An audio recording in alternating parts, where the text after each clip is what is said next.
Lahat naman po tayo gustong makatipid pagdating sa Christmas shopping, pero maging mapanuri pa rin tayo, mga kapatid. Nakitaan kasi ng LED at mercury content ang ilang panregalo gaya ng Labubu-inspired tumblers. Naku ha, nasa frontline ng balitang yan, si JC Cosico. Kung murang panregalo ang hanap nyo, Divisoria is the place to go.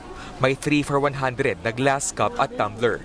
May rechargeable mini fan na 2 for 150 pesos. Mas nakakatawad ka. Kasi siyempre, pag hindi pa ganun ka-Christmas, hindi pa ganun kataas yung bilihin.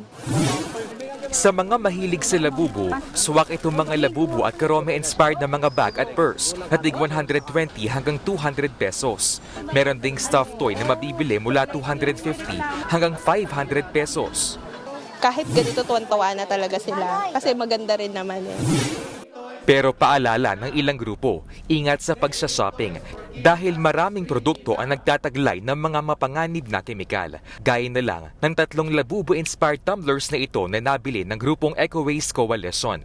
Nakitaan yan ng lead content na mas mataas sa legal limit. Gamit ang XRF Analyzer, isang device na nagde-detect ng kemikal, ipinakita ni Bantoxics campaigner Tony Dizon ang chemical content ng ilang items. Gaya nitong laroang espada na may lead at mercury content. Napakadelikado po nito, lalo na't 2 pang chemicals yung nakita natin dito sa laruan na ito. Lalong-lalo na ganitong laruan ay mas madalas hawakan. Yan din ang nakita sa laroang xylophone na ito.